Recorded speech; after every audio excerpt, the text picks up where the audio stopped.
আসসালামু আলাইকুম প্রিয় দর্শক, আমি মুক্তার আহমেদ সিটিজি নিউজে আপনাদেরকে স্বাগত জানাচ্ছি। আমি আমার কথার শুরুতেই বৃহত্তর চট্টগ্রাম এবং কক্সবাজারবাসীকে চট্টগ্রাম কক্সবাজার মহাসড়ক সাইডলাইনে করার দাবিতে সোচ্চার হওয়ার জন্য উদাত্ত আহ্বান জানাচ্ছি। অন্যথায় বারবার আপনার আমার স্বজনদের রক্তে রঞ্জিত হবে মহাসড়কের পিচঢালা কালো পথ। এই মৃত্যুর মিছিলে দাঁড়িয়ে স্বজন হারানোর আর্তনাদ করার ছাড়া আর কিছুই থাকবে না আমাদের। ঘটনা প্রবাহে আসা যাক। আজ বুধবার, ঈদের তৃতীয় দিন।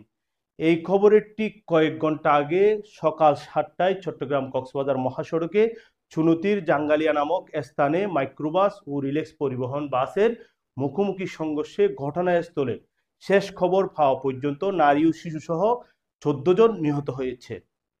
গত বুধবার 31 মার্চ, ঈদের দিন, সারা দেশের ধর্মপ্রাণ মুসলমান যখন ঈদের জামাতে যাওয়ার জন্য প্রস্তুতি নিচ্ছিল, ঠিক একই সময়ে একই এলাকায় সড়ক দুর্ঘটনায় ঘটনাস্থলেই নিহত হন 5 জন।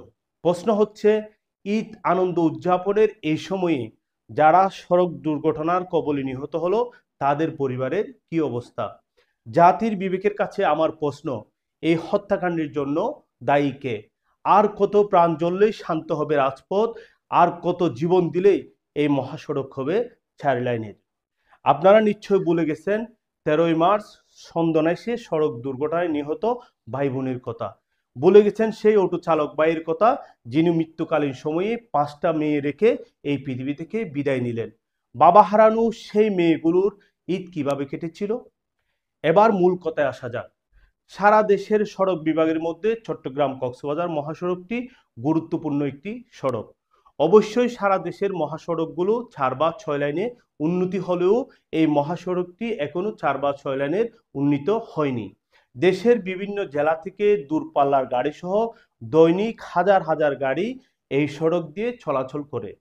কক্সবাজার সমুদ্র সৈকত, বান্দরবানের নীলাচল, নীলগিরি, মেঘলা, লামা, আলীকদম, টেকনাফ এবং সেন্ট মার্টিন সহ বিভিন্ন পর্যটন স্পটগুলো থাকায় দেশের বাহির থেকেও হাজার হাজার ট্যুরিস্ট সহ বহির্বিশ্বের ভিআইপিরাও চলাচল করে এই মহাসড়ক দিয়ে।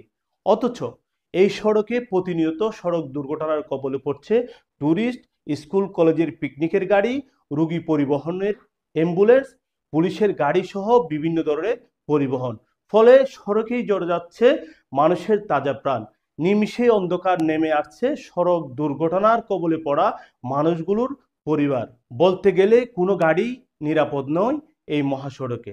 সাম্প্রতিক বছরগুলোতে যেভাবে সড়ক দুর্ঘটনা হচ্ছে এবং মানুষ প্রাণ হারাচ্ছে, অনেকেই বলছে চট্টগ্রাম কক্সবাজার মহাসড়ক মানেই অনিশ্চিত যাত্রা।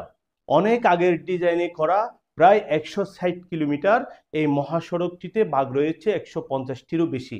তাছাড়া মহাসড়ক কেন্দ্রিক হাটবাজার এই দুর্ঘটনার জন্য অনেকাংশেই দায়ী। চট্টগ্রাম কক্সবাজার মহাসড়কটি বর্তমান সময়ের চাহিদার তুলনায় 4 বা 6 লাইনে উন্নীত হয়নি। তেমনি অনেক জায়গায় মূল সড়ক থেকে দুই পাশের মাটির ব্যবধান প্রায় 2-3 হাতের চেয়েও বেশি উঁচু নিচু হওয়ায় অনেক সময় গাড়ির চাকা রাস্তা থেকে একটু নামলেই গাড়ি সোজা চলে যাচ্ছে সড়কের বাহিরে। এইসব বিষয়ে মাঝে মধ্যে সড়ক বিভাগ নামমাত্র কাজ করতে দেখা গেলেও শেষ পর্যন্ত কোনো ব্যবস্থা নেওয়া হচ্ছে না। এছাড়া মহাসড়কে ইজি বাইক, সিএনজি, লবণের গাড়ি এবং ব্যাটারি চালিত অটো রিক্সাও এই দুর্ঘটনার জন্য দায়ী। সড়ক বিভাগের পরিসংখ্যান বলছে, গত ফেব্রুয়ারি মাস সহ চলতি মাসে এ পর্যন্ত 160 কিলোমিটার এই মহাসড়কে ছোট বড় 35টিরও বেশি সড়ক দুর্ঘটনাস্থলে প্রাণ হারিয়েছে প্রায় 37 জন। এই বিষয়ে চট্টগ্রাম কক্সবাজার সড়কে চলাচলকারী সৌদিয়া, মার্সা ও ইগল পরিবহন চালকদের সাথে কথা বললে তারা বলেন, সড়কে সরকারি নিষেধাজ্ঞাকে উপেক্ষা করে দূরপাল্লার যানবাহন সহ সব ধরনের গণপরিবহনের যাতায়াতে বিঘ্ন সৃষ্টি করছে ব্যাটারি চালিত অটোরিকশা, টমটম, সিএনজি, বটবটি সহ বিভিন্ন অবৈধ গাড়ি।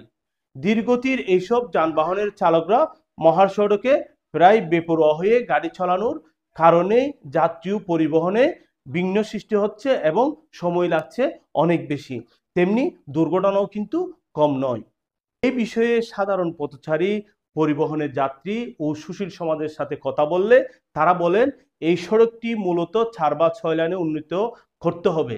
যেভাবে সড়ক দুর্ঘটনার কবলে পড়ছে গাড়িগুলো, এখানে যাত্রী বলেন, পথচারী বলেন অথবা স্থানীয়রা বলেন, কেউ নিরাপদ নয়। তারা বলেন, আমাদের স্কুল কলেজ পড়ুয়া ছেলে মেয়েদের জন্য আমাদের সবসময় দুশ্চিন্তায় থাকতে হয়। পটিয়া, দোহাজারী, লোহাগাড়া ও ছকুরি অংশে দুর্ঘটনার মৃত্যুর সংখ্যা সবচেয়ে বেশি। বিশেষ করে লোহাগাড়ার সুনতি, জাঙ্গালিয়া অংশে এবং ছকুরিয়া নতুন রাস্তার মাথায় দুর্ঘটনা হচ্ছে সবচেয়ে বেশি। দক্ষিণ চট্টগ্রাম এবং কক্সবাজারের সাধারণ মানুষ মনে করে বিগত আওয়ামী লীগ সরকারের আমলে দক্ষিণ চট্টগ্রাম উন্নয়ন থেকে বঞ্চিত ছিল। এই অঞ্চলে যে উন্নয়ন প্রকল্পগুলো হয়েছে তা অধিকাংশ লুটপাট ও হরিলুটের প্রকল্প। কর্ণফুলী টানেল তার উৎকৃষ্ট উদাহরণ। এই অবহেলিত অঞ্চলের মানুষ মনে করে বর্তমান অন্তর্বর্তী সরকার বাংলাদেশে এক নবদিগন্তের সূচনা করেছে।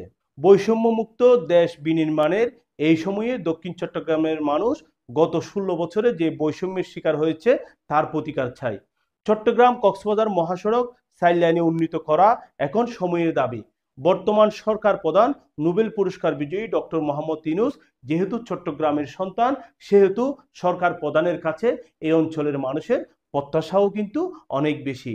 তারা আশা করে জাতীয় গুরুত্বপূর্ণ প্রকল্পের আওতায় এনে দ্রুততম সময়ে চট্টগ্রাম কক্সবাজার মহাসড়কটি 4 লাইনে উন্নীত করা হবে। চিরতরে বন্ধ হোক এই মহাসড়কে প্রাণহানি। স্বজন হারানো কোনো মায়ের আর্তনাদে যেন ভারী না হয় এখানকার আকাশ। সরকার এগিয়ে আসুক চট্টগ্রাম কক্সবাজার বাসীর এই প্রাণের দাবি বাস্তবায়নে। ধন্যবাদ সাথে থাকার জন্য।